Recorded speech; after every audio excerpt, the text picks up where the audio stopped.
Antes de entrar a abordar el tema del derecho de propiedad desde el punto de vista de la Constitución, vamos a tocar el tema de la etimología, ¿no? El término de propiedad proviene de dos palabras: proper, que significa mío, y domini, que significa dominio, ¿no? En conclusión, podemos decir que es el señorío del dominio al señor. Existen una serie de definiciones respecto del derecho de propiedad, ¿no? Uno de ellos, por ejemplo, es el que tenemos acá, en el cual se ha consignado que es el poder directo que tiene la persona sobre el bien, ¿no? Que le permite el disfrute, el goce, el uso, la disposición respecto de los bienes, ¿no? Por otro lado, hay que tener en cuenta que el derecho de propiedad no solo recae sobre bienes corporales, ¿no?, sino también sobre bienes incorporales. Es más adelante vamos a ver que nuestra Constitución lo prevé taxativamente, ¿no?, lo prevé expresamente.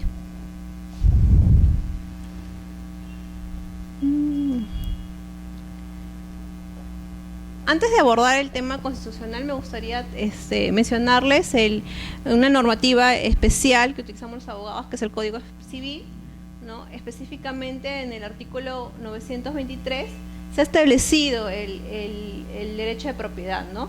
Y como lo señalé, es un poder jurídico, es un atributo jurídico que permite el uso, el disfrute y la disposición y reivindicación de un bien. En cuanto al tema del poder, el uso, el disfrute y la disposición y la reivindicación, esos son justamente los atributos que tiene todo propietario respecto de su bien. Más adelante vamos a definir cada uno de esos conceptos, ¿no? Cabe señalar de que el uso, ¿no?, del bien tiene que estar, o estos atributos tienen que estar tienen que ejercer en armonía con el interés social y dentro de los límites de la ley. Yo recuerdo que en la clase pasada han tocado el tema sobre los límites del derecho de propiedad, ¿no? Entonces, más o menos en la clase pasada habrán visto que existen límites que están contenidos en leyes, ¿no? Como por ejemplo, hay determinadas ordenanzas que establecen ciertos requisitos para construir en una determinada zona, ¿no?, el tema de la zonificación. Por eso se podría decir que el derecho de propiedad no es un derecho absoluto, ¿no?, sino que existen límites y esos límites están contemplados en nuestro ordenamiento jurídico, ¿no?, siendo la norma más importante la norma constitucional, ¿no? Como les señalé en la anterior diapositiva, tenemos que el derecho de propiedad cuenta con atributos, ¿no? De entre ellos tenemos el uso, que es el que como concepto se podría decir que es el que permite al propietario servirse del bien, ¿no? Después tenemos el disfrute, que como tal se podría decir que permite al propietario obtener frutos, productos respecto del bien. La disposición, ¿no?, que es también un atributo del derecho de propiedad, ¿no?, es aquel atributo mediante el cual el propietario puede disponer, es decir, puede realizar ventas, actos de disposición, ¿no?, como por ejemplo la compraventa. Por otro lado tenemos la reivindicación, que es un atributo por el cual, por ejemplo, si el propietario no se encuentra en posesión del predio, tiene expedito su derecho para acceder a la vía judicial a través de un proceso judicial de reivindicación para poder recuperar ese predio, que lo más probable es que esté ocupado o esté en ejercicio de posesión de otra persona, ¿no? Entonces todos esos atributos los podemos advertir en un propietario, ¿no?, respecto de sus bienes.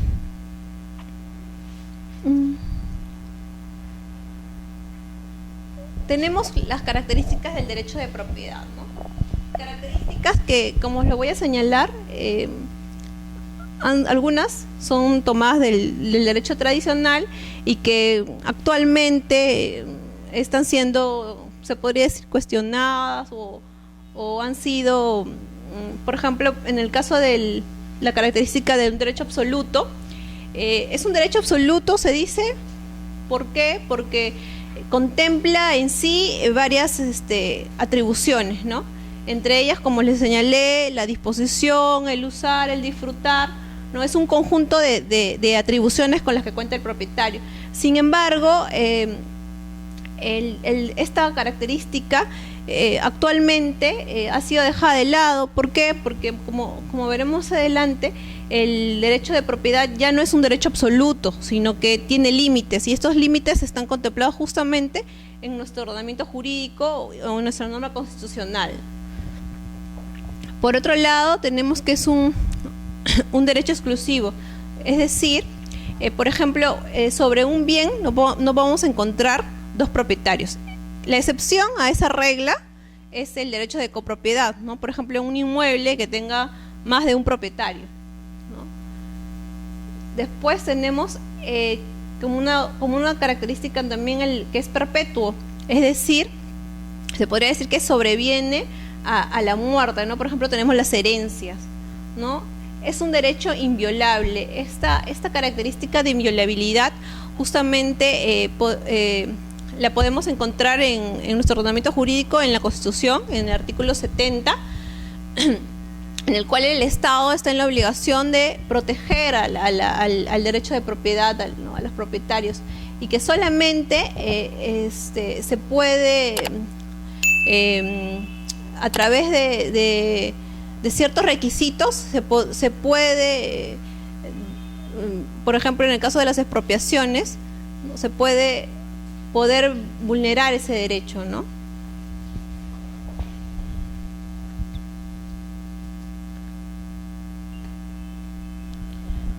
Ahora sí vamos a abordar en sí el tema del curso, ¿no? Que es el derecho de propiedad y su protección constitucional.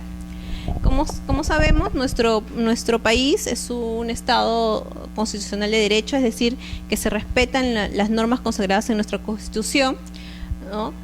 Y como tal, el derecho de propiedad, según desde el punto de vista de nuestra Constitución, se podría decir que es una garantía institucional, es decir, el Estado está en la obligación de brindar aquellas herramientas para que se proteja el derecho de propiedad, ¿no? Al respecto, nuestra Constitución reconoce y delimita el ejercicio del derecho de propiedad en los artículos siguientes. Si tienen alguna pregunta, alguna duda, ¿no? Ya. Como les dije, taxativamente se puede advertir que existen específicamente en el artículo 2, en el inciso 8 y en el inciso 16, el derecho de propiedad, ¿no? En este caso, el artículo 2 ha dispuesto que toda persona tiene derecho a la libertad de creación intelectual, artística, técnica y científica, así como a la propiedad sobre dichas creaciones y a su producto. El Estado propicia el acceso a la cultura y fomenta su desarrollo y difusión, a la propiedad y a la herencia, ¿no? Como les mencioné hace un instante, a nivel constitucional, la protección no solo recae respecto del derecho de propiedad sobre bienes muebles o inmuebles, sino también sobre aquellos bienes incorporales, ¿no? Como son en el caso el derecho de las patentes, de las creaciones intelectuales, ¿no? Las marcas, o sea, el derecho de propiedad en el caso constitucional protege también a aquellos bienes que no son bienes inmuebles.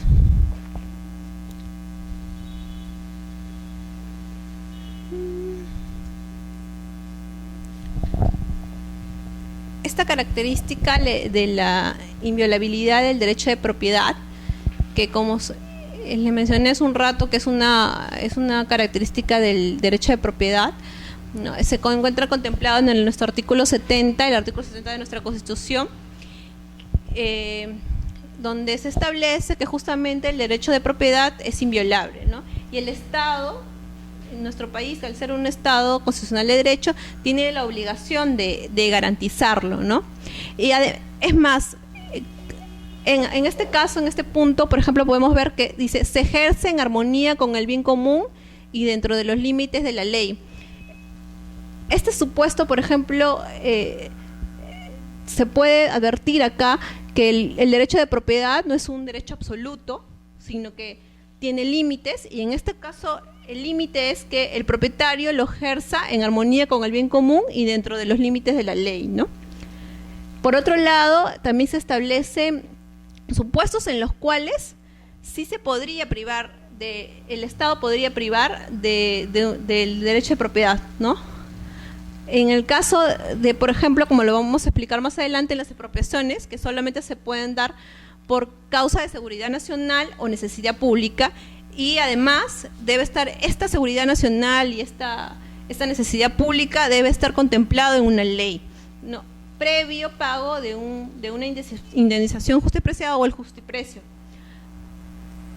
Si no existe, si no se dan estos supuestos, es decir, que si falta uno de estos requisitos, estaremos frente a la vulneración del derecho de propiedad. Es decir, por ejemplo, si no tenemos una ley que haya contemplado, que haya declarado de seguridad nacional o de necesidad pública esa expropiación, entonces estaremos frente a una vulneración al derecho de propiedad, ¿no?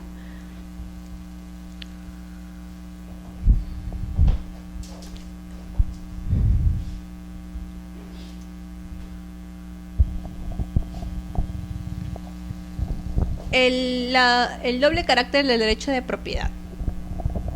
Esto es muy importante porque al establecerse el doble carácter de derecho de propiedad nos va a permitir entender cuál es el contenido esencial del derecho de propiedad, ¿no? En el caso del derecho constitucional se puede decir que el derecho de propiedad desde la perspectiva constitucional posee un doble carácter, ¿no? Es dual, ¿no? La Constitución no solo reconoce al derecho de propiedad como un derecho subjetivo, sino que además lo contempla como una institución objetiva, portadora de valores y funciones.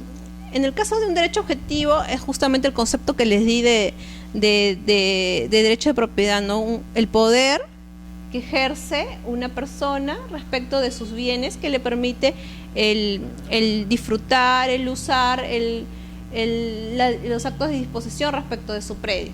Ahí estamos frente a un derecho subjetivo. Y en cuanto a lo que es el carácter objetivo del derecho de propiedad, justamente está contemplado como aquel supuesto en el cual el Estado, como un Estado de derecho, garantiza que el derecho de propiedad no sea vulnerado, sino que se encuentre debidamente protegido.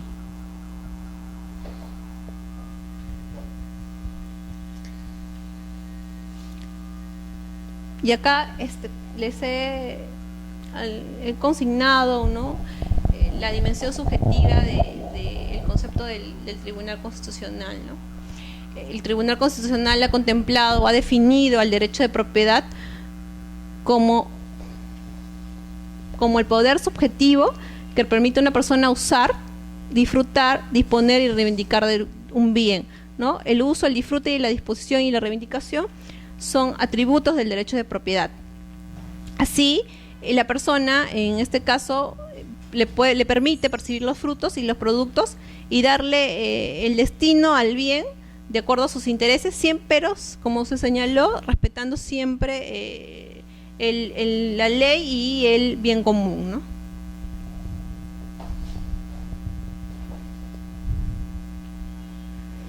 Este tema de la dimensión subjetiva, justamente lo que les mencioné hace un momento sobre el derecho subjetivo, ¿no? El derecho de propiedad como un derecho subjetivo.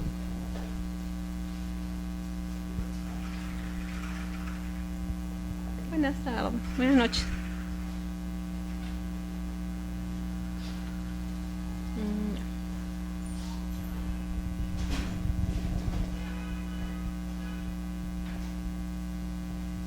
Por ejemplo, esta sentencia me gustaría que la anoten, o si quisieran ustedes profundizar el tema del contenido esencial del derecho a la propiedad. Es la sentencia 08/2003, es una acción inconstitucional.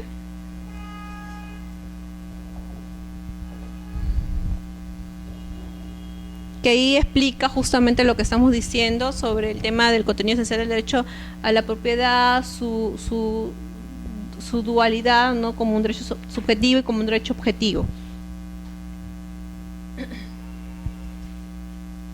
La dimensión objetiva, que como hace un momento también se la señalé, es la Constitución no solo lo prevé el derecho de propiedad como un derecho fundamental, sino que su defensa y promoción es una garantía que debe tener todo Estado de derecho, que debe ser una garantía institucional para el desarrollo económico de un país. Y esto justamente está contemplado también en el artículo 70 de la Constitución, en lo que se refiere a la inviolabilidad del derecho de propiedad, ¿no? Ahí también hay otra sentencia que también podrían tomar nota.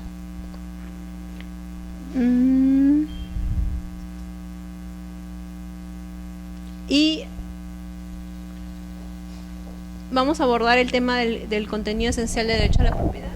El contenido esencial del derecho a propiedad es importante, por ejemplo, para tenerlo bien claro, para poder utilizar mecanismos procesales a nivel constitucional para poder impedir, ¿no?, que se siga vulnerando el derecho de propiedad, ¿no? Como lo señalé hace un momento, el derecho de los derechos fundamentales, en el caso en concreto el derecho de propiedad, no son derechos absolutos, sino que tienen restricciones, pero estas restricciones solamente se pueden dar dentro del marco a nivel constitucional, ¿no? Asimismo, estas limitaciones o estos límites no pueden afectar el contenido esencial de un derecho en general, ¿no? Este caso es el derecho en general, un derecho fundamental en general, y que también es aplicable en este caso al derecho de propiedad por ser también un derecho fundamental, ¿no? El contenido esencial, que viene a ser el conjunto de elementos mínimos que identifican un derecho, sin los cuales perderá su identidad, ¿no?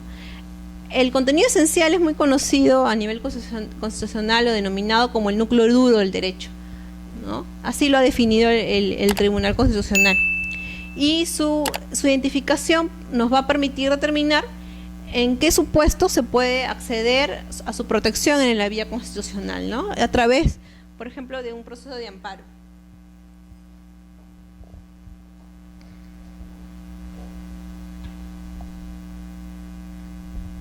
¿No tienen ninguna pregunta?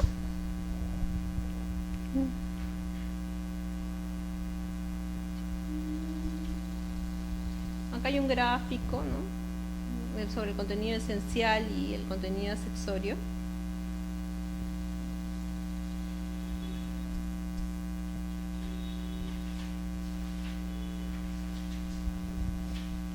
En cuanto al contenido esencial del derecho de propiedad, como les señalé hace un momento, el Tribunal Constitucional ha establecido el contenido esencial como aquel núcleo duro, ¿no?, de un derecho fundamental. En este caso, en lo que se refiere al derecho de propiedad, lo ha previsto, lo ha delimitado en un sentido positivo y en un sentido negativo, ¿no? En cuanto al sentido positivo, está relacionado justamente con la dimensión subjetiva y objetiva del derecho de propiedad, ¿no? La dimensión subjetiva, que justamente está relacionado con las garantías de los atributos del derecho de propiedad, y esto está relacionado justamente con como el derecho de propiedad como un derecho subjetivo, ¿no? Y está relacionado además, como lo señalé, con los atributos del derecho de propiedad, que son el uso, el usufructo y la disposición del bien, ¿no?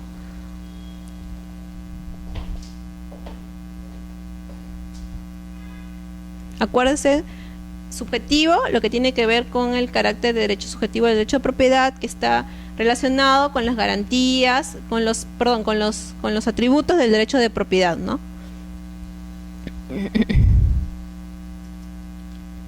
Después tenemos desde el punto de vista objetivo, ¿no?, que está relacionado con el poder estatal. Este poder estatal no debe invadir los ámbitos del derecho de propiedad, fuera de lo permisiblemente aceptado por la Constitución, ¿no? En este caso, solamente está permitido invadir el ámbito del derecho de propiedad en nuestra Constitución, en el artículo 70 específicamente, en lo que se refiere a necesidad pública y seguridad nacional, ¿no? Y siempre y cuando, como ya le mencioné también hace un momento, esa necesidad pública y esa seguridad nacional esté declarado a través de una ley y previo pago del justiprecio, ¿no?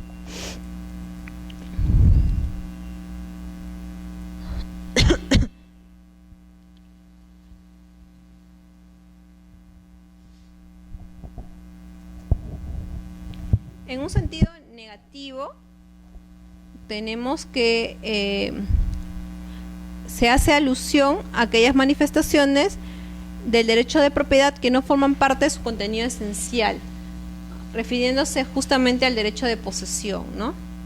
O sea, aquellos atributos que no necesariamente formen parte del núcleo duro, del contenido esencial. En este caso, uno de los atributos es el ejercicio de la posesión.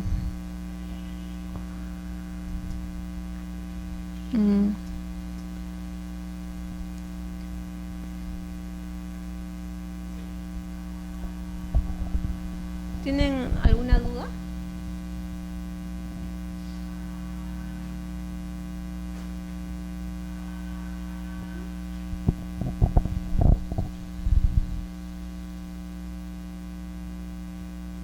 El derecho de propiedad y expropiación. Como lo señalé hace un momento, la Constitución ha establecido una serie de garantías para que se lleve a cabo el ejercicio de esta potestad, ¿no? Y esto está justamente relacionado con el Estado de Derecho, ¿no? Y que justamente que obliga al Estado a establecer una serie de garantías que permitan que el derecho de propiedad no sea vulnerado, no se vea afectado. Según el artículo 70 de nuestra Constitución, el ejercicio de la potestad expropiatoria solamente debe obedecer a exigencias de seguridad nacional o necesidad pública, ¿no?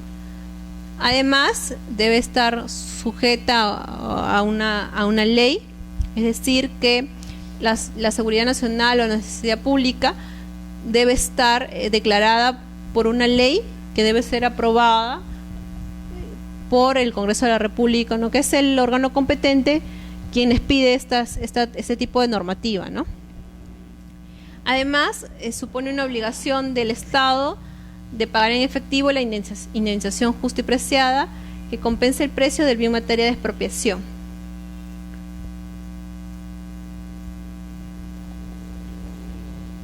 Y esto es lo que se conoce como el justiprecio, ¿no?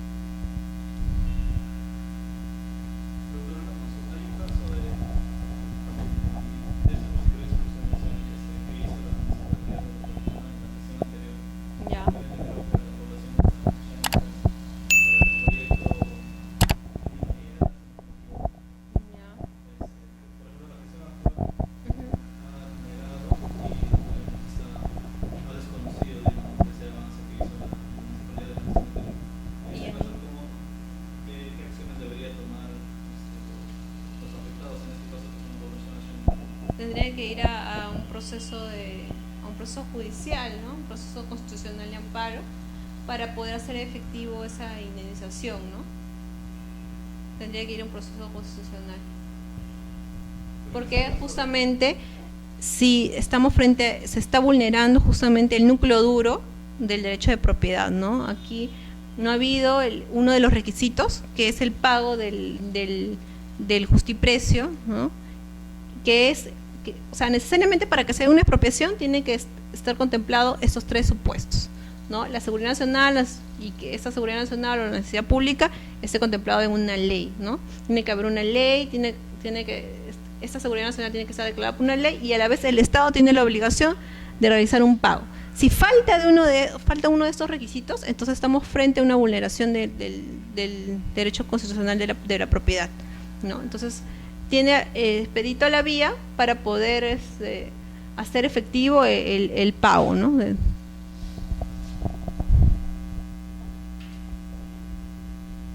O sea, cuando uno vea que falta uno de los 3 requisitos, son requisitos copulativos, es decir, que se tienen que dar necesariamente, tienen que concurrir los 3 requisitos para que se pueda decir que esta afectación, esta expropiación está dentro del marco constitucional.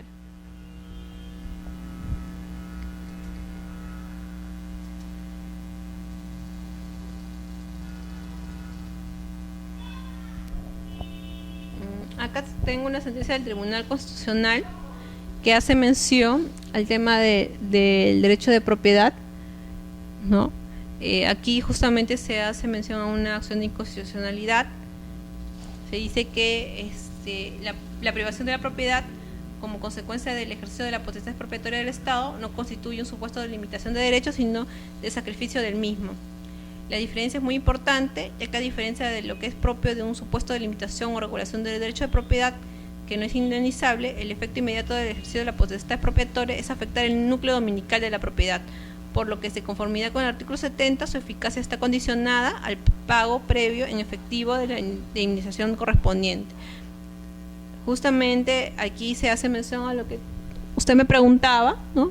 Que es su eficacia, es decir, que la validez de ese acto de expropiatorio está condicionado a uno de estos requisitos, que es el pago previo en efectivo, ¿no? Que es el justiprecio, ¿no? Para que se dé, para que sea efectiva o para que sea eficaz, para que esté dentro del marco constitucional, tienen que estar, se tienen que respetar esos 3 requisitos que señalé hace un momento.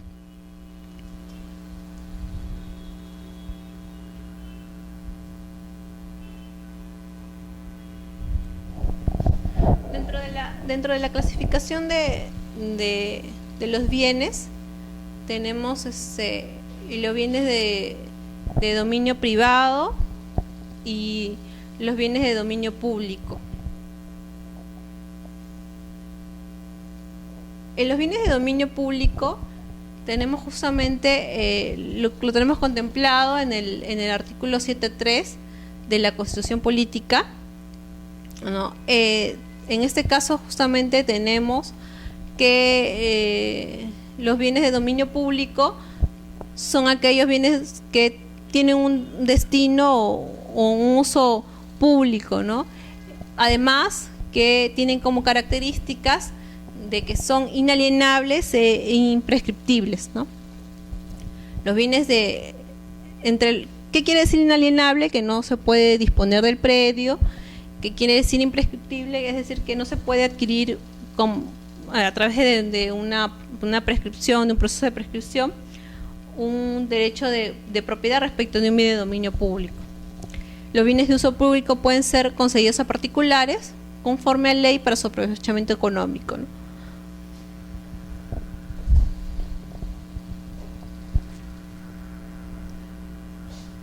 Todo está claro porque ya voy a terminar la diapositiva y nadie me ha hecho ninguna.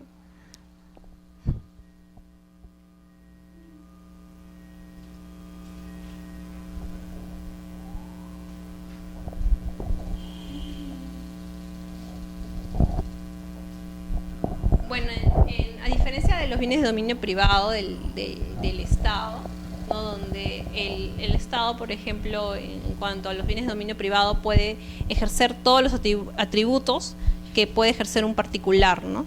Por ejemplo, ¿cuáles eran los atributos que les mencioné hace un momento sobre el derecho de propiedad, ¿no? El usar, el disfrutar, el disponer de un bien, reivindicar un bien. En este caso, todos esos atributos, el Estado, a través de sus entidades, respecto de un bien de dominio privado, puede ejercerlas libremente. En el caso de los bienes de dominio público, no tiene, el Estado no puede disponer de esos bienes. Es decir, por ejemplo, no los puede vender, no los puede transferir, ¿no? a otra entidad del Estado. Cuando se refiere a particulares, el acto por el cual se dispone, el Estado dispone de sus predios es a través de una compraventa, ¿no? Y cuando se refiere a entidades del Estado, se denomina transferencia de propiedad, ¿no? En cuanto a los bienes de dominio público, que es lo que resguarda nuestra Constitución, se puede decir que los bienes de dominio público son aquellos bienes destinados a un uso público, ¿no? Como por ejemplo las playas, los caminos, los parques, las vías, ¿no? Cuya administración y conservación y mantenimiento corresponde a una entidad.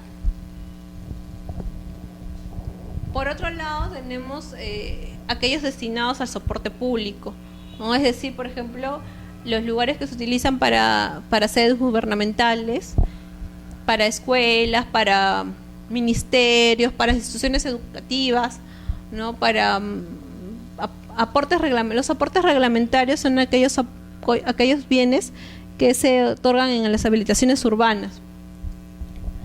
Después tenemos los reservados o afectados en uso a la defensa nacional, establecimientos penitenciarios, cementerios, aeropuertos y otros destinados a un cumplimiento de los fines de responsabilidad estatal, ¿no? En estos casos, por ejemplo, uno de los actos que realiza el órgano rector, que se encarga de la custodia y protección de los bienes del Estado, que es la Superintendencia de Bienes Estatales, justamente realiza actos por los cuales se pueden ver, en este caso en particular, ¿no? Las afectaciones en uso, ¿no? Que por ejemplo, esas afectaciones que realiza la superintendencia, en principio las realiza sobre bienes de dominio privado, pero como vienen ejerciendo posesión de entidades del Estado, esas entidades del Estado pueden pedir en afectación estos predios, ¿no? Y esa declaración de afectación justamente convierte ese bien que está como dominio privado en un dominio público, ¿no? Por el hecho de que justamente se viene prestando ahí un servicio público, ¿no? Después tenemos también que existen leyes que le dan el carácter de dominio público a determinados bienes, ¿no?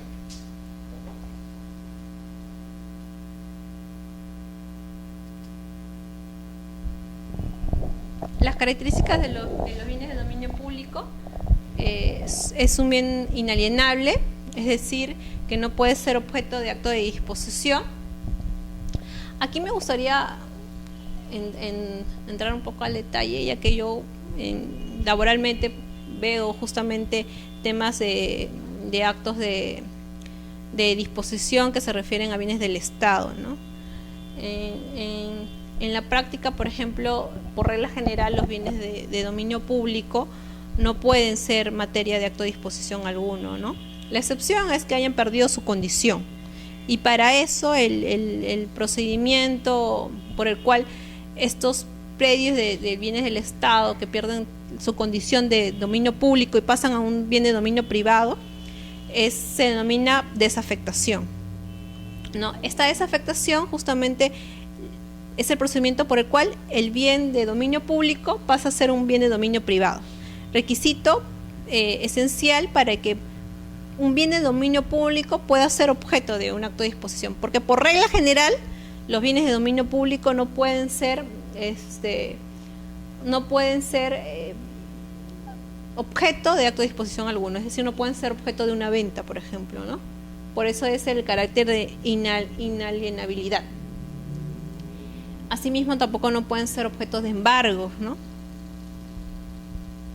Los bienes de dominio público, justamente por el soporte, por la finalidad que cumplen, que a través de ellos se brinda un servicio público, no pueden ser materia de embargo, ¿no? De un proceso de embargo que se puede entablar contra una institución estatal, ¿no?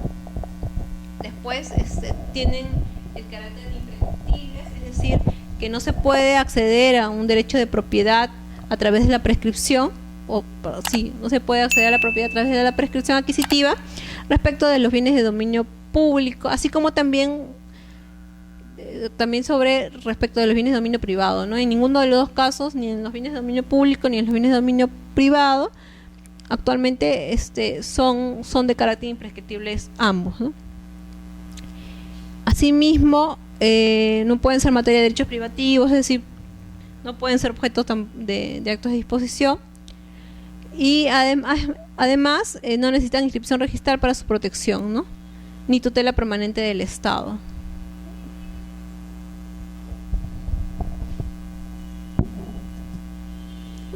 Ya termino. Bueno, entonces haré un repaso.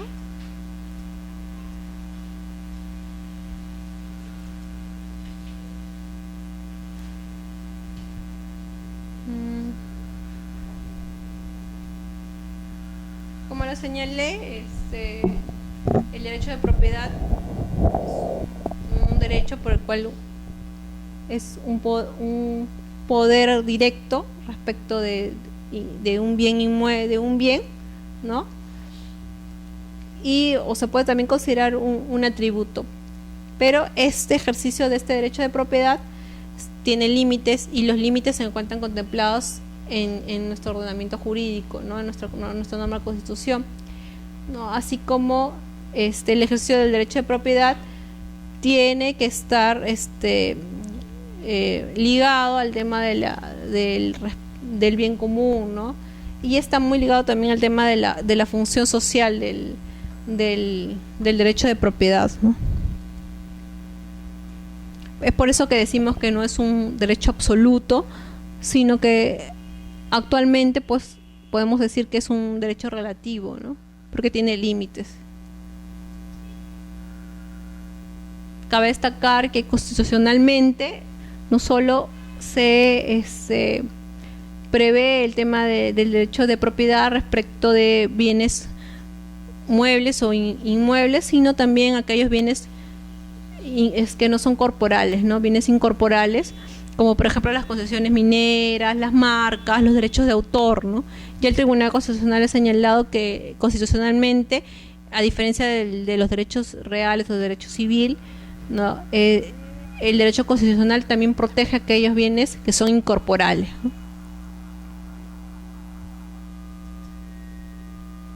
Bueno, el Código Civil tiene un concepto muy similar de la Constitución, ¿no? Ha recogido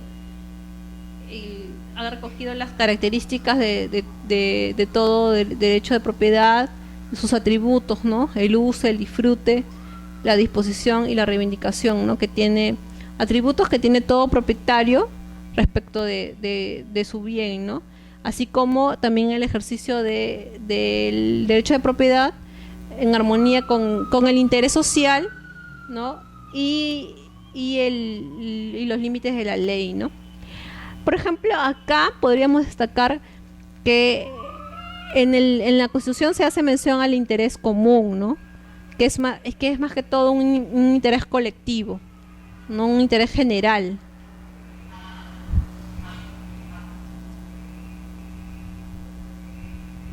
Después tenemos, bueno, los atributos del derecho de propiedad, ¿no? Que es el usar, ¿no? Que también como lo señalaba en su momento, ¿no? Permite al propietario servirse del bien, el disfrutar, obtener frutos y productos respecto del bien, así como la disposición, ¿no? Que está muy relacionado con las compraventas, con las transferencias, con aquellos actos que justamente el predio salga del dominio del propietario, ¿no? Entre ellos la venta, ¿no? Que es la más conocida, me imagino, por ustedes, ¿no? Después tenemos las transferencias, como les señalé, que se hacen a nivel del Estado, ¿no? Que son actos que se dan entre entidades del Estado. También la permuta, ¿no? Que se dan también entre particulares y también entre entidades estatales, ¿no? La reivindicación, que es una característica, un atributo del derecho de propiedad que justamente le va a permitir al propietario que no está en ejercicio de posesión del predio, que se ha sido despojado de su derecho de posesión respecto del predio, le va a permitir recobrar nuevamente el dominio, no el dominio, sino la posesión del predio, ¿no? En vista de que hay otra persona que viene ejerciendo posesión respecto de un bien de su propiedad, ¿no? Eso tiene expedito la vía judicial para poder solicitar la reivindicación.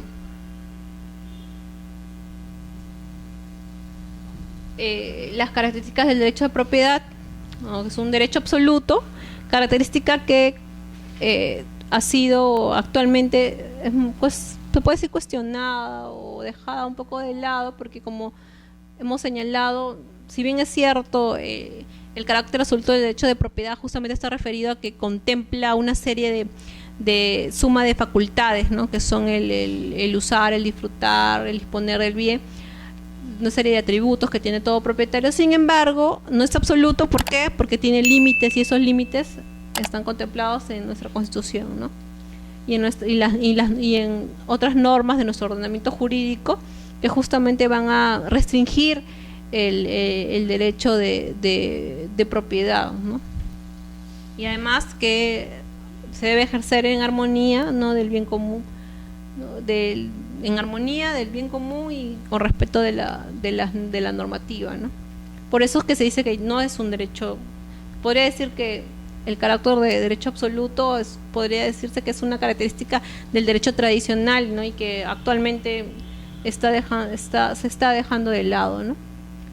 Después tenemos que es exclusivo, en tanto que no se puede, respecto de un bien, no se puede o tener en cuenta, o no tener en cuenta, sino respecto de un bien no se podría advertir dos propietarios, ¿no? La excepción a esa regla es el derecho de copropiedad, ¿no? Por ejemplo, en un inmueble tenemos más de un propietario, entonces estamos frente a una copropiedad, ¿no? Es perpetuo. ¿Por qué? Porque va más allá de la muerte, se podría decir, ¿no? Porque justamente tenemos el caso de las herencias, ¿no? A través de las herencias se puede transmitir derechos de propiedad, ¿no? Es inviolable, ¿no? Porque el Estado garantiza su respeto, ¿no? Y como lo señalamos también hace un momento, nuestra Constitución establece ciertos requisitos para que el Estado pueda, por ejemplo, expropiar, ¿no? una propiedad.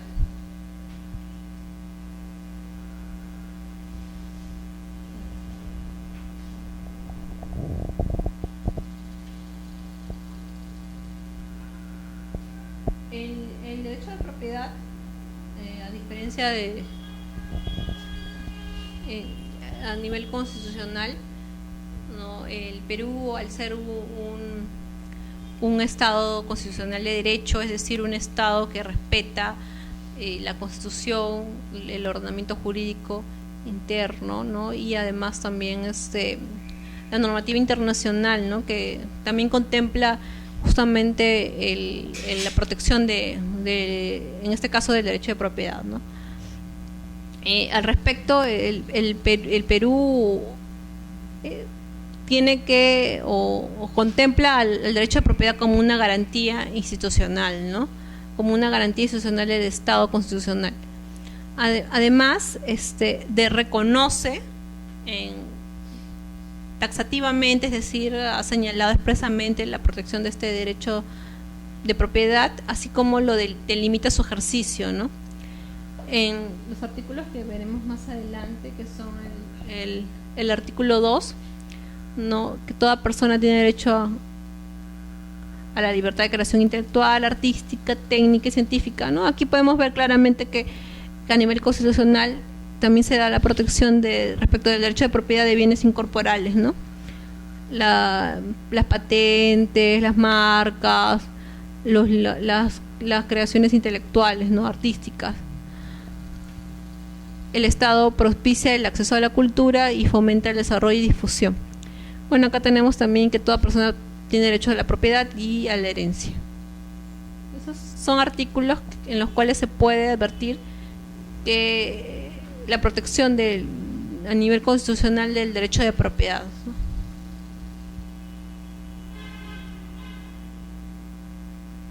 Lo que les mencionaba hace un momento, el tema de la inviolabilidad del derecho a propiedad, que está contemplado en el artículo 70 de la Constitución, y que justamente señala que acá, por ejemplo, vemos el tema de la garantía del Perú, en este caso, como Estado constitucional de derecho. El Estado debe garantizar la protección del derecho de propiedad, y por eso justamente denomina el derecho de propiedad como de carácter inviolable, ¿no?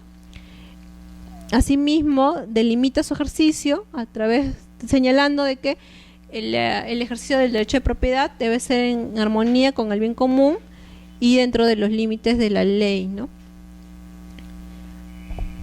Asimismo, agrega que nadie puede ser privado de su propiedad sino exclusivamente por causa de seguridad nacional o necesidad pública, declarado por ley y previo pago efectivo de una indemnización justa y preciada, que incluya la compensación por un eventual perjuicio.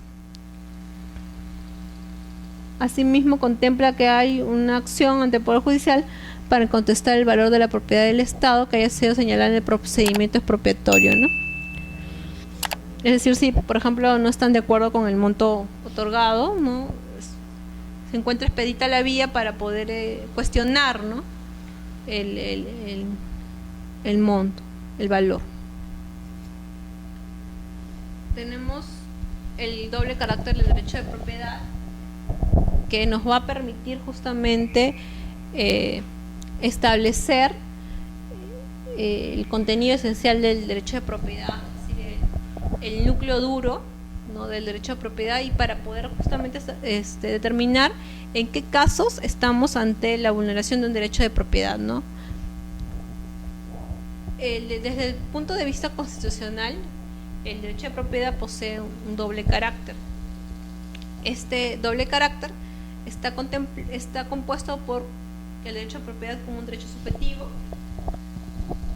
que, como se señaló anteriormente, es el poder que se ejerce sobre el bien, que le permite usar, disfrutar, disponer del bien y reivindicar, ¿no? Entonces, todas estas atribuciones del derecho de propiedad se puede contemplar como al derecho de propiedad como un derecho subjetivo, ¿no? Este es uno de los caracteres del derecho de propiedad, ¿no?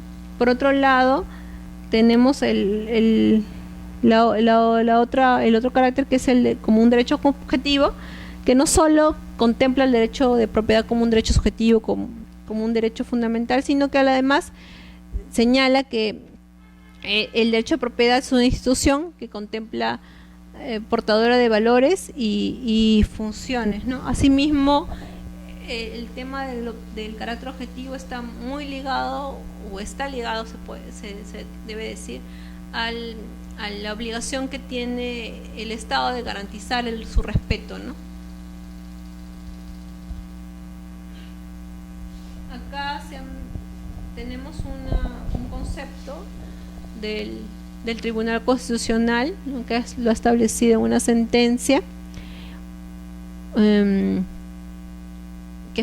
que justamente define la dimensión subjetiva del derecho de propiedad como el poder jurídico que permite a una persona usar, disfrutar, disponer y reivindicar un bien, ¿no? Acá estamos frente a las atribuciones del derecho de propiedad: el uso, el disfrute, la disposición y la reivindicación.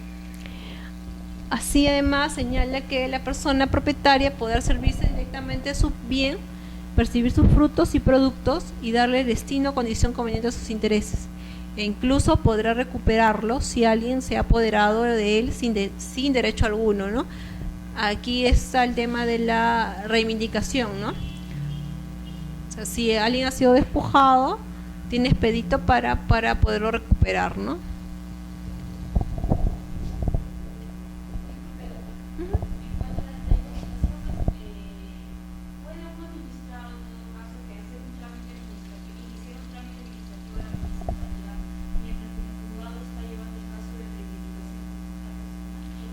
Yo creo que no. Yo creo que debería suspenderse el procedimiento administrativo, ¿no?, en tanto que está judicializado, ¿no? Si está judicializado, entonces la administración no podría llevar a cabo un procedimiento administrativo, ¿no?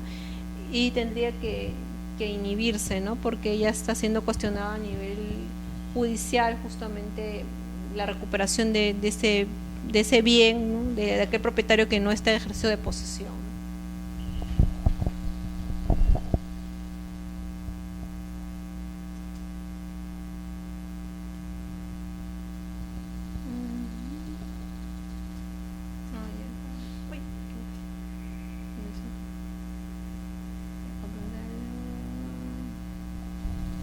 Acá hay otra sentencia, ¿no?, del tribunal que dice: complementariamente, el derecho de propiedad otorga a sus titulares la facultad para usar y disponer autodeterminativamente de sus bienes y de sus frutos y de los frutos de los mismos, así como también transmitirlos por donación o herencia.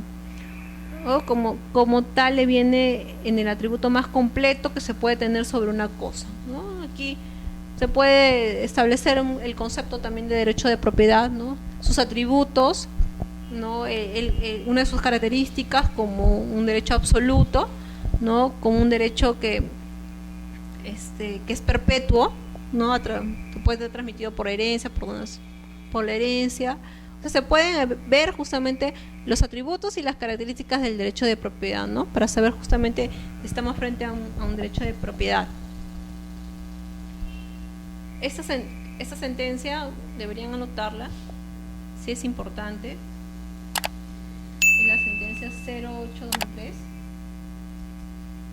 Después tenemos la dimensión objetiva del derecho de propiedad.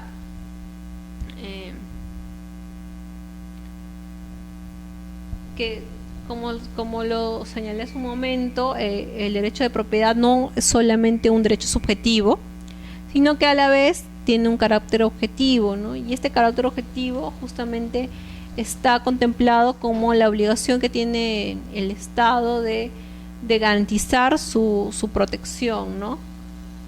Y está muy vinculado también al tema del desarrollo económico.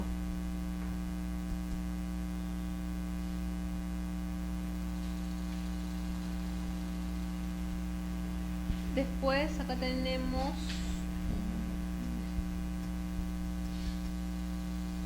el Tribunal Constitucional también ha delimitado en sentido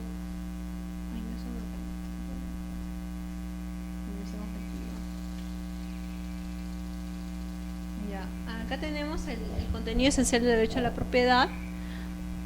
En principio, el contenido del derecho, el contenido esencial,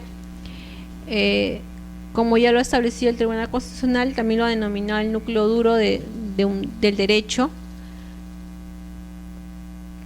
En este caso, en esta diapositiva el contenido esencial es para, no específicamente para el tema del derecho de propiedad, sino para cualquier derecho fundamental, ¿no? Los derechos fundamentales no son absolutos, tienen límites.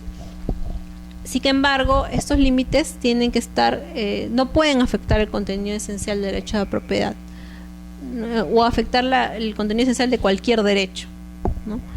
Porque este concepto no solamente se utiliza para el derecho de propiedad, el concepto de el término contenido esencial, sino también se utiliza para otros derechos fundamentales.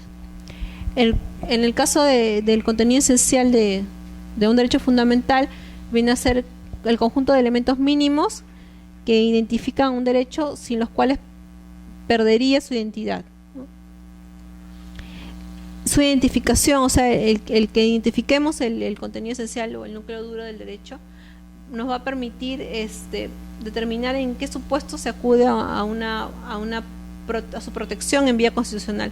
Porque no, o sea, ¿por qué esto es importante? Porque a nivel constitucional, a nivel de los procesos constitucionales, se puede establecer de que constitucionalmente se ha dicho de que si no se establece que efectivamente se ha vulnerado el contenido esencial de un determinado derecho, si no estamos frente a ello, en todo caso las demandas, muchas de esas demandas devienen improcedentes.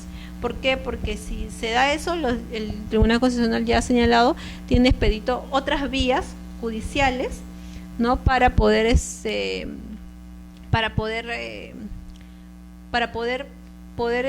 dar solución al conflicto, ¿no?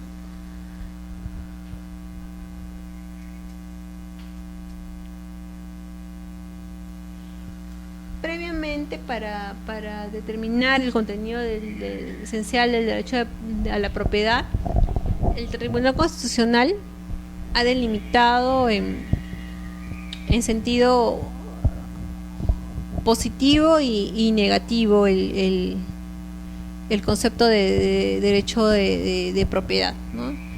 En el tema positivo, que está muy relacionado con la dimensión subjetiva y objetiva del derecho de propiedad, y que, como lo hemos visto, ¿no? La dimensión subjetiva como el poder, ¿no? Que tiene toda persona respecto de sus bienes, ¿no? Los atributos de todo propietario, y el carácter objetivo del derecho de propiedad está relacionado con la garantía que debe brindar el Estado respecto de la protección del derecho de propiedad, ¿no? Y el carácter subjetivo está relacionado con los atributos del derecho de propiedad, ¿no? Que justamente tienen que ver con el uso, usufructo y disposición, que son uno de los atributos del derecho de propiedad.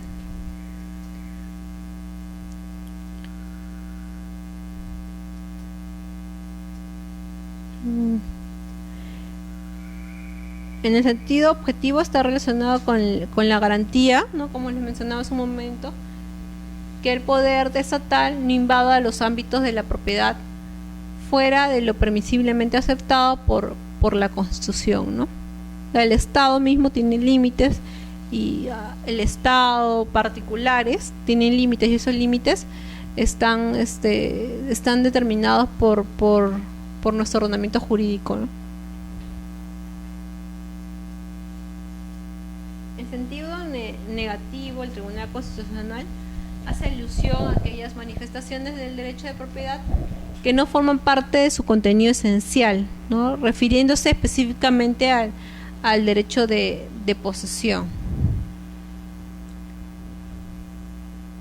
Por ejemplo, a nivel constitucional, no va a pretender a aquel propietario que ha sido despojado de su derecho de posesión que se le restituya la posesión. No podría, ¿no?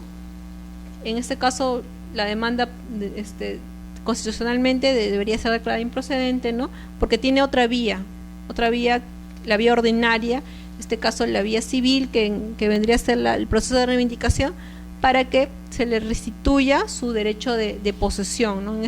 Porque justamente se le ha sido privado de este atributo, ¿no? Del derecho de propiedad, que es el ejercicio de la posesión, ¿no?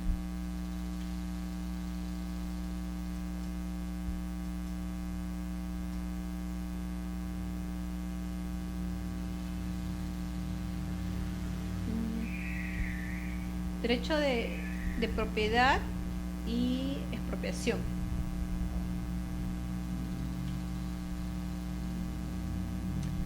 La privación de la propiedad como consecuencia del ejercicio de la potestad expropiatoria no constituye un supuesto de limitación del derecho, sino un sacrificio del mismo, ha señalado el Tribunal Constitucional.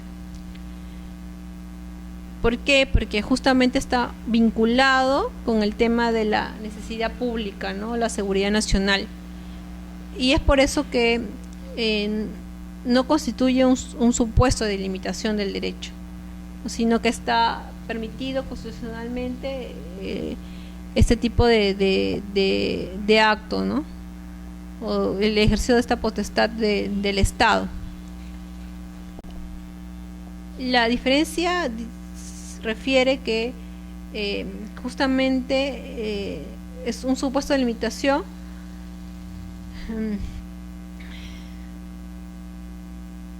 que no es indemnizable. El efecto inmediato del ejercicio de la potestad expropiatoria es afectar el núcleo dominical de la propiedad, por lo que, de conformidad con el artículo 70, agrega, Su eficacia está condicionada al pago previo en efectivo, perdón, de la indemnización correspondiente, ¿no? O sea, está permitido siempre y cuando se dé el pago del justiprecio, ¿no? Y que lo han denominado acá el tribunal como una especie de indemnización.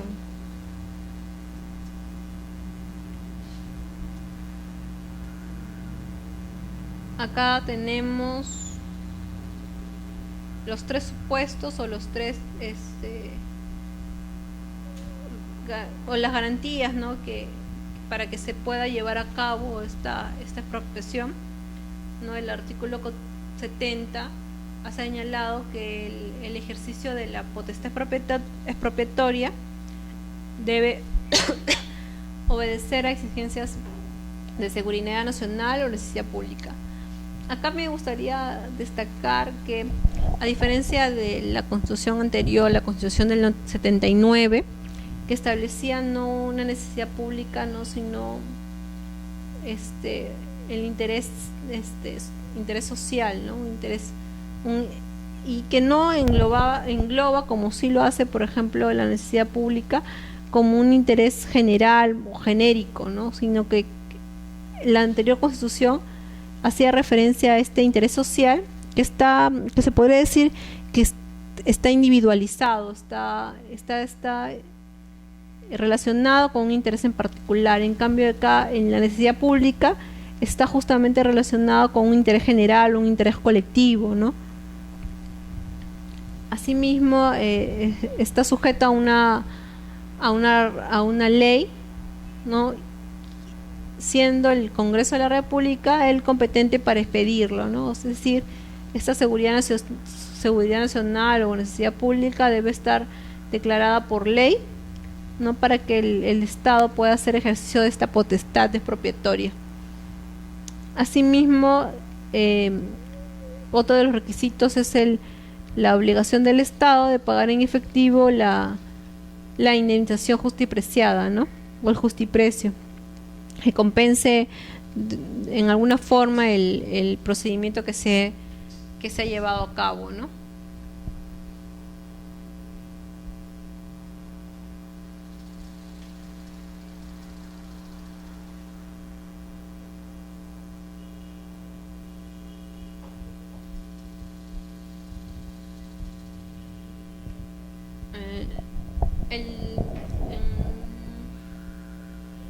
El Estado tiene bienes de dominio privado y bienes de dominio público.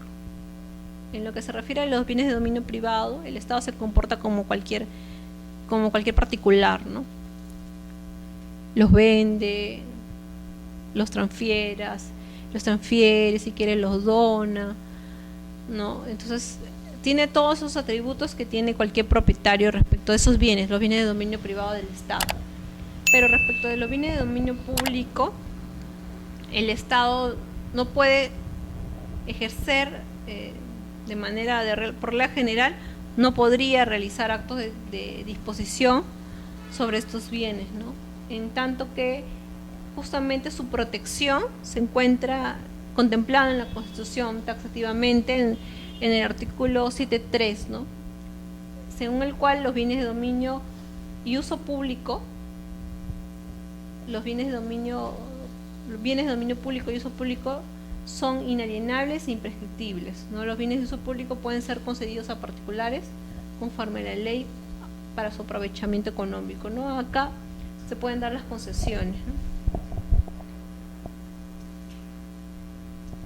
Bueno, en este artículo también hay que destacar, ¿no?, que como lo señalé hace un momento, los bienes de dominio público son inalienables, es decir, no pueden ser materia de actos de disposición, son imprescriptibles, en tanto que no se puede acceder al derecho de propiedad a través de un proceso de prescripción adquisitiva respecto de estos bienes, ¿no?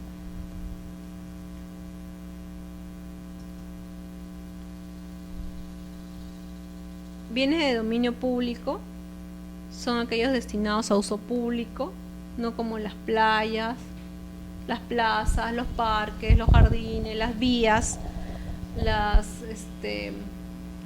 infraestructura ¿no? de las vías, ¿no? Cuya administración y conservación y mantenimiento corresponden a una entidad, ¿no? Por ejemplo, los parques están a cargo de las municipalidades, las vías también están a cargo de las municipalidades, ¿no? Entonces, esos bienes que están destinados a uso público están dentro de lo que se encuentran los bienes de dominio público, ¿no?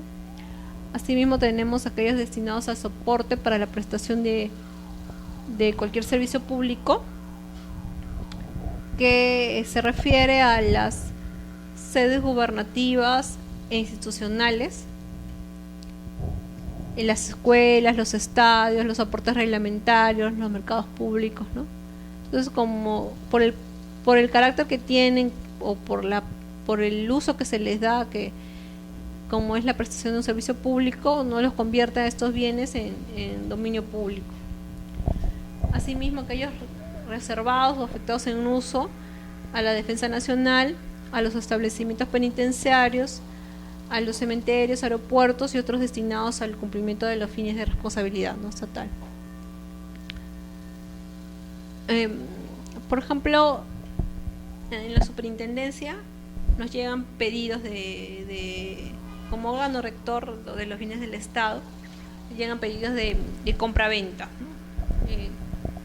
Procedimientos que son compra-venta directa, porque a nivel administrativo, según la ley del Sistema Nacional de Bienes Estatales, la compra-venta se puede dar a través de compra-venta directa o subasta pública. Por regla general es la subasta pública y por excepción es la venta directa, siempre y cuando se respeten los supuestos en los cuales se puede dar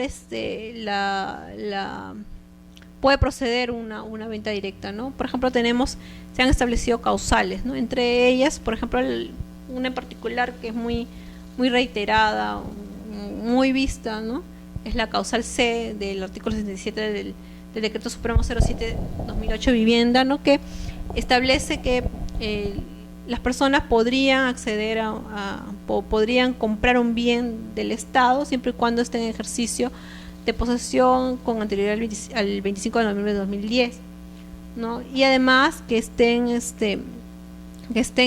en custodia, ¿no?, del bien, así como que esta posesión esté acorde con la zonificación que tiene el predio. En este caso tenemos pedidos en ese sentido, y muchas veces los pedidos recaen sobre zonas, por ejemplo, sobre una zona arqueológica. Nos ha llegado un montón de pedidos por ejemplo, de las líneas de Nazca, ¿no? O te llegan pedidos que a veces recaen sobre un predio que está afectado al Ministerio de Defensa, ¿no? Son bienes de dominio público, o sea, es imposible que nosotros podríamos pretender vender un bien de dominio público, ¿no? Y muchos de esos pedidos, no sé, a veces por desconocimiento de la gente, no sé, quiero pensar eso, y vienen a solicitar, ¿no?, y sus pedidos no prosperan, ¿no?, justamente porque no se podría dar la venta de un bien de dominio público, ¿no? ¿Y qué se hace en estos casos, doctor?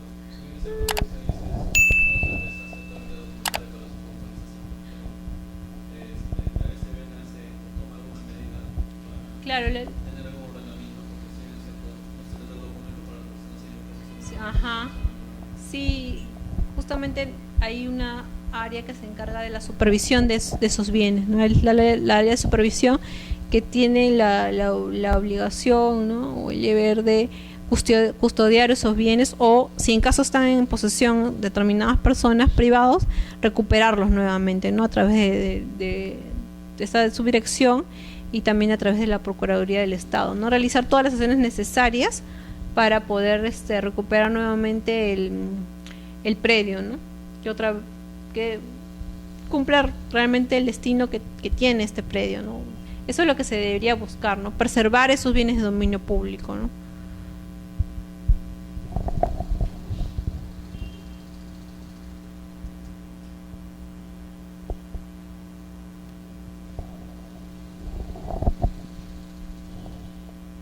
Los bienes de dominio público tienen carácter inalienable, no pueden ser objeto de actos de disposición, no pueden ser embargados, no se va a pretender realizar alguna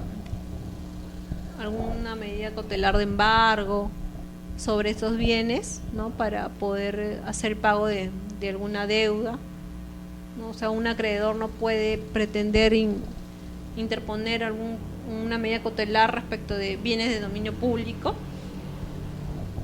Asimismo, esos bienes son imprescriptibles. ¿Por qué? Porque no se puede. Una de las formas de adquirir la propiedad es la prescripción adquisitiva de dominio, ¿no? Y a través de esta prescripción adquisitiva de dominio, las personas que tienen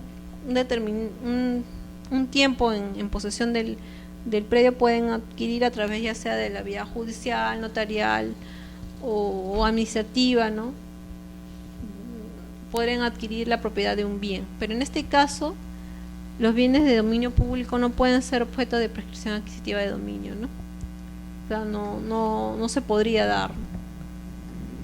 Actualmente también la ley del sistema también ha previsto, la 29.618, si no me equivoco, ha previsto que también los bienes de dominio privado del Estado son imprescriptibles.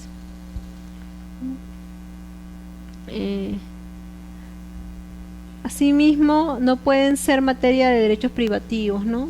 Las ventas directas, las permutas, las transferencias, las donaciones.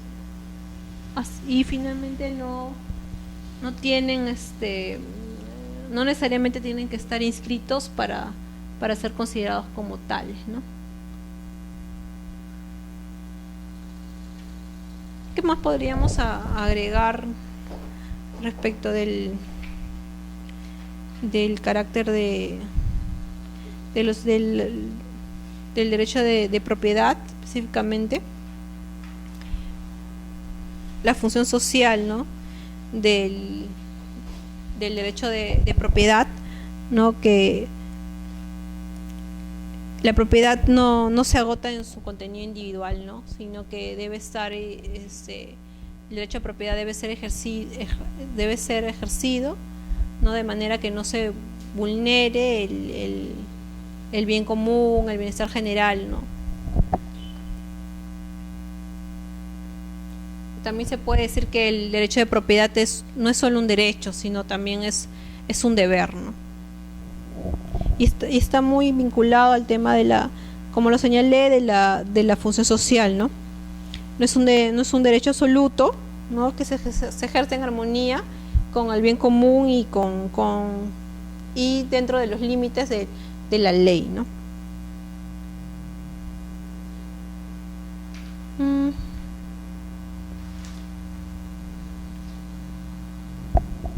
El Estado está en la obligación de crear las garantías, ¿no? Del pleno cumplimiento de este derecho de propiedad, ¿no? Y eso está vinculado con el contenido objetivo o la dimensión objetiva del derecho de propiedad, ¿no?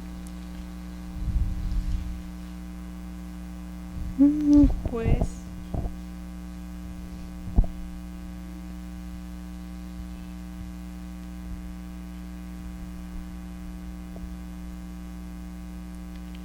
a través de la expropiación, el derecho de propiedad, el Estado tiene expedito la potestad para poder sacrificar, si se podría decir, ¿no? el derecho, ¿no? Si así lo requiere, ¿no? La seguridad nacional, la defensa nacional o por necesidad pública, ¿no? Siempre y cuando se cumpla con los requisitos, ¿no? que debe estar contenido en una ley, se debe hacer el pago previo del justiprecio.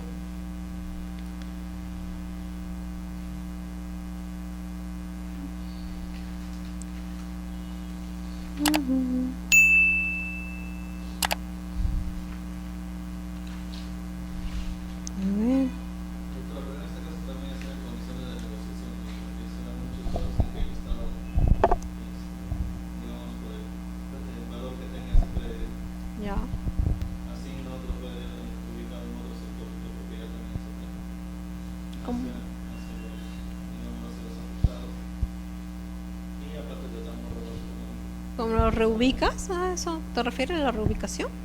Claro, porque también creo que lo ubican y aparte le estamos dando una indemnización económica especificando El monto. Sí, creo que es un hecho también, creo que en lo que es la Municipalidad de Lima, ¿no? Me parece que sí, en el Parque Rima, creo. Vía Rima, creo que es.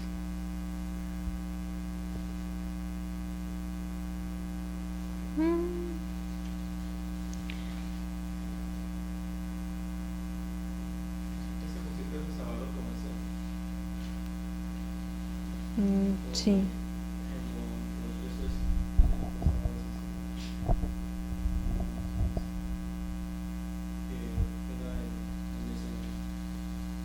No, ahí sí tengo una duda ahí. No sabría. Como a mí me va a tocar el tema a la siguiente clase, el tema de la expropiación, ¿no?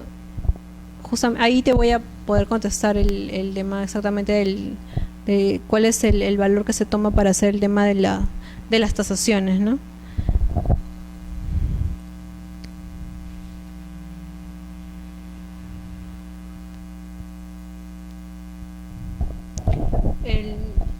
Hay que destacar, ¿no?, el tema del carácter de la inviolabilidad del derecho de propiedad, ¿no?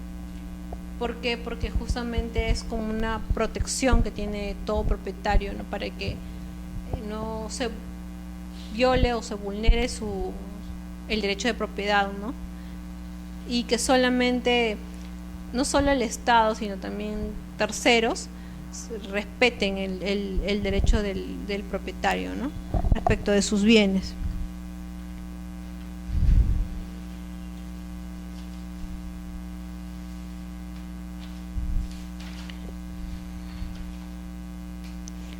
Pues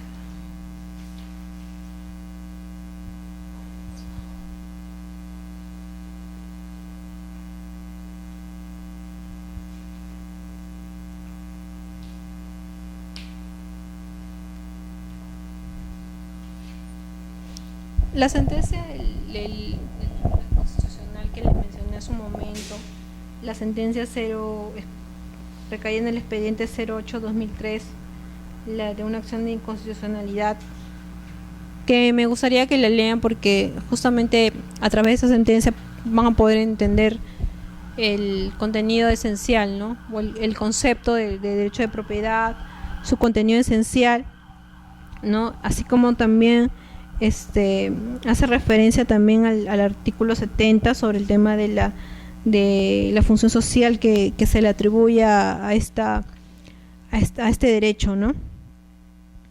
La clase pasada han hablado sobre el tema de la función social.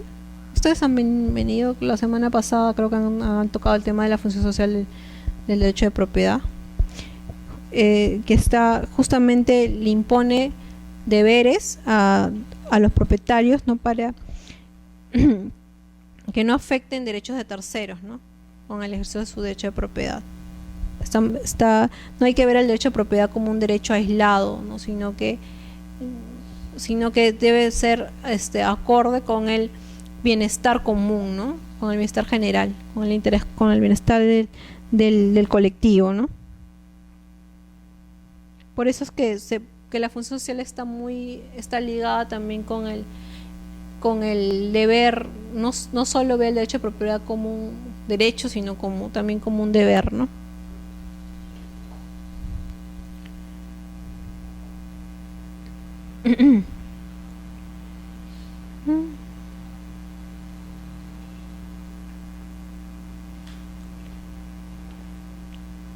Asimismo, destacar también que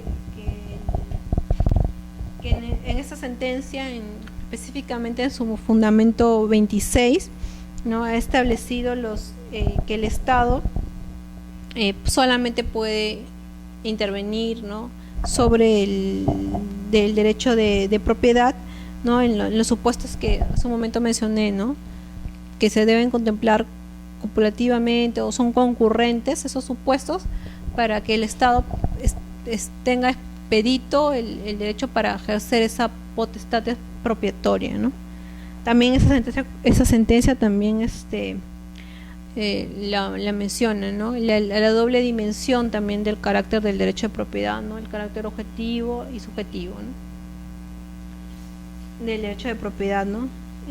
Como derecho subjetivo, ¿no? El carácter subjetivo como el poder o el atributo que se ejerce sobre un bien mueble, ¿no? Para justamente usar, disponer, reivindicar un bien, ¿no? Entonces, y además el tema del carácter objetivo del derecho de propiedad como que el deber que tiene el Estado de garantizar, ¿no? El respeto del derecho de propiedad, ¿no? Y eso lo ha contemplado nuestro ordenamiento específicamente en el artículo 70, ¿no? De la Constitución.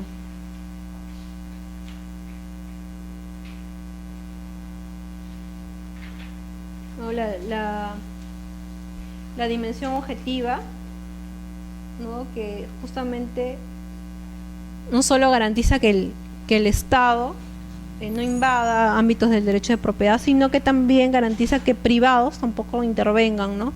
O vulneren el derecho de propiedad, ¿no?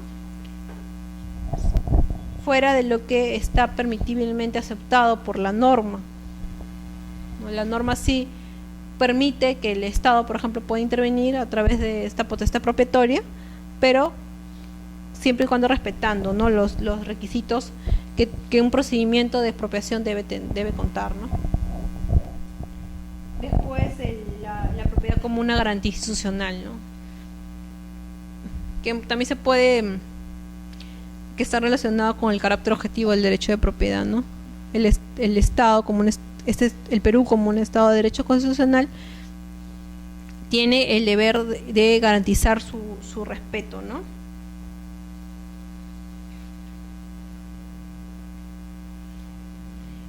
Hay una especie se permite la intervención estatal para definir justamente el deber o que realmente se haga efectivo que el respeto del derecho de propiedad.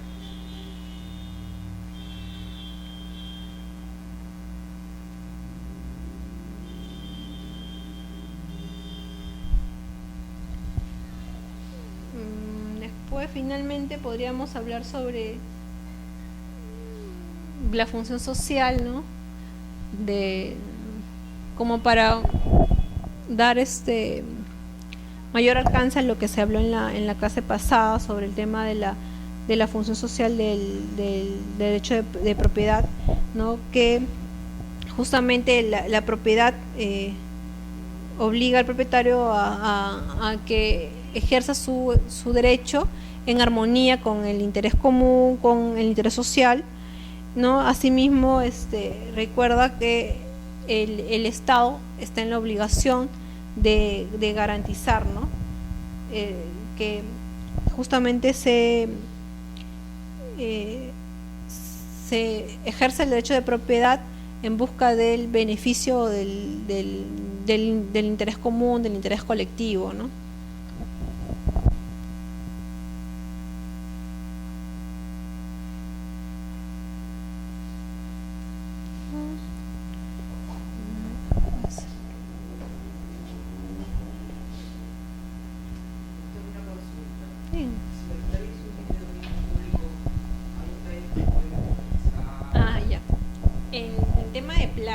Existe una ley especial, que es hay una ley especial, la ley de playas y su reglamento, ¿no?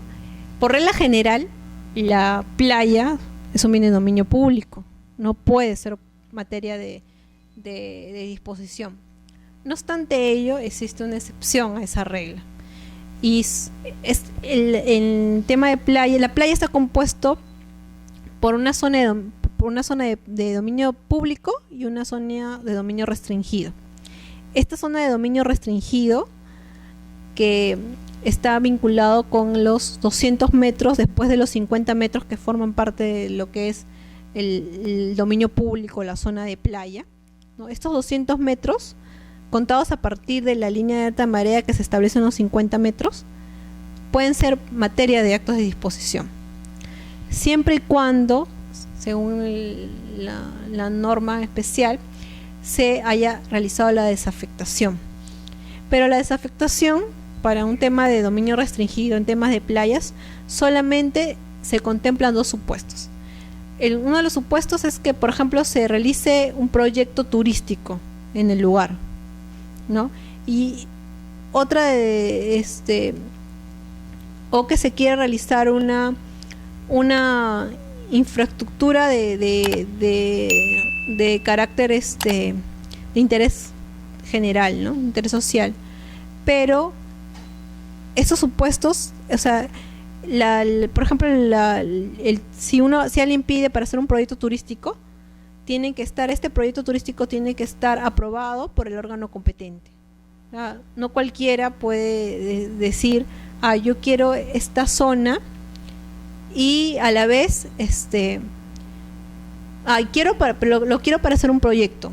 Tengo pensado hacer un resort. No, tiene que estar este pedido tiene que estar acompañado por el proyecto más la resolución que lo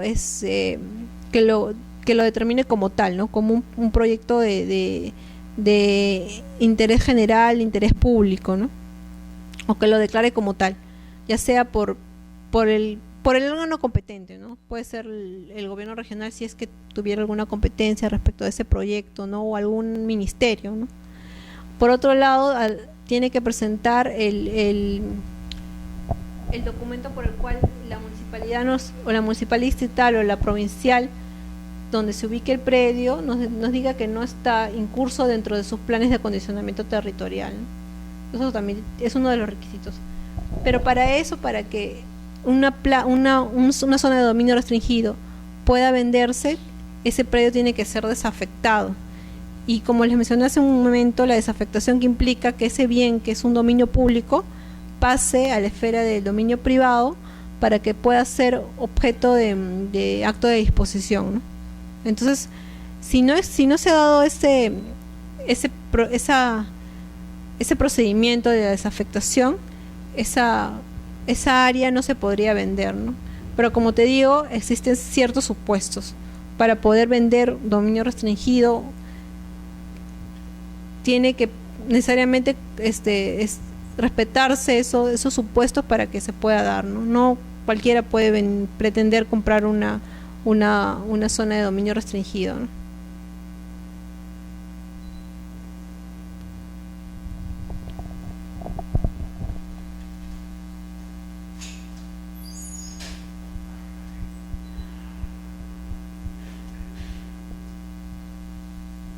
En cuanto, por ejemplo, el tema del contenido esencial del derecho a la propiedad, tenemos que los derechos fundamentales como derechos no son absolutos, sino que tienen límites. Sin embargo, pueden existir actos que realmente afectan el contenido esencial, ¿no? Y ante ello el perjudicado, el afectado, puede acceder a la vía constitucional para poder resguardar su derecho.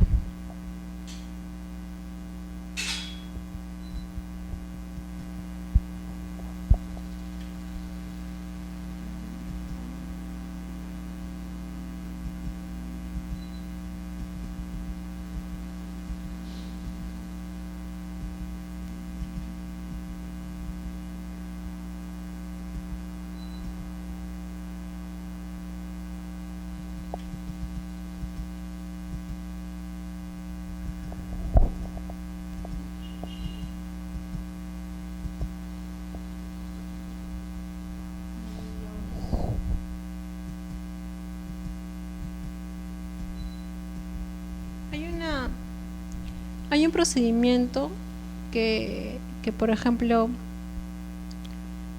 que podría darse siempre, o sea, si alguien pretende adquirir un bien de dominio público, necesariamente previo a cualquier paso, primero la superintendencia o el titular del bien tiene que necesariamente realizar la desafectación, ¿no? sea, se tendría que, insisto, se tendría que comprobar que justamente ese predio ha perdido la condición de dominio público, ¿no?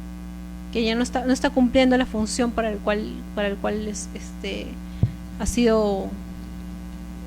sido creado, o por ejemplo, hay muchos hay lugares donde un predio, por ejemplo, estaba destinado para un colegio, pero en realidad uno va a hacer la inspección y no ve un colegio, ¿no?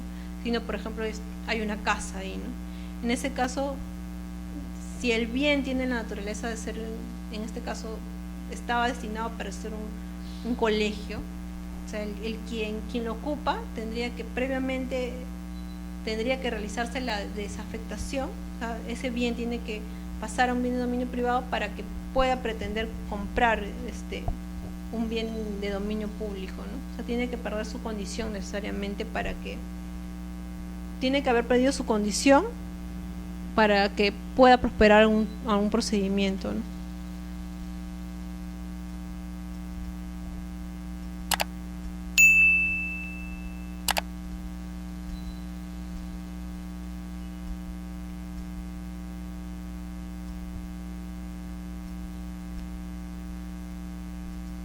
Pues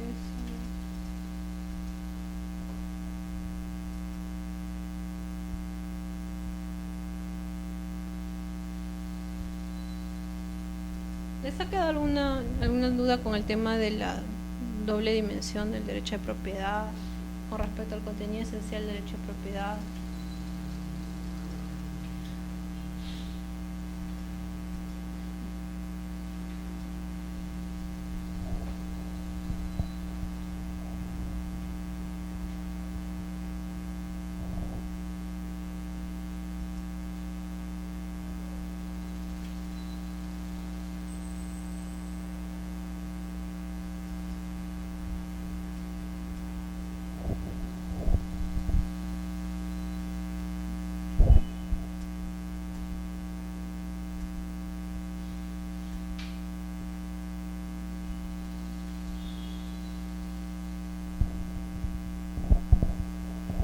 ¿No hay ninguna pregunta más?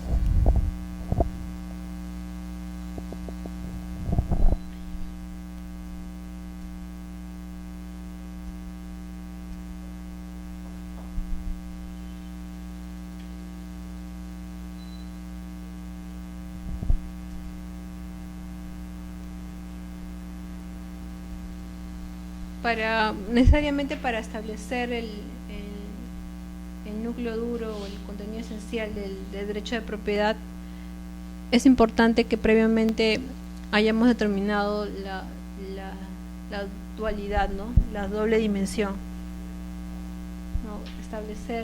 Tener en claro el tema del carácter subjetivo y el carácter objetivo del derecho de propiedad, para saber si efectivamente estamos en alguno de los supuestos de vulneración al contenido esencial del derecho de propiedad, ¿no?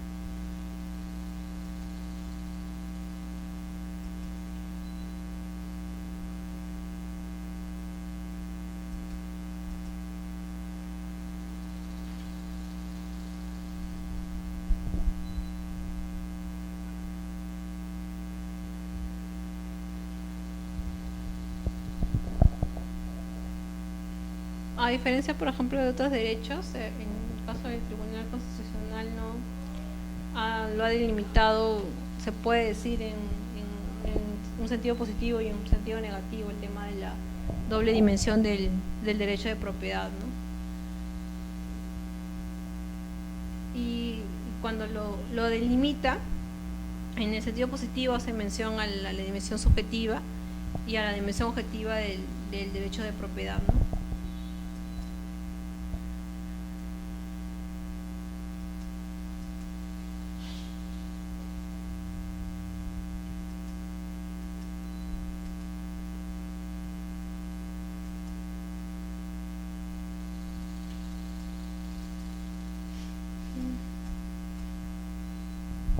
¿Hay ninguna otra pregunta?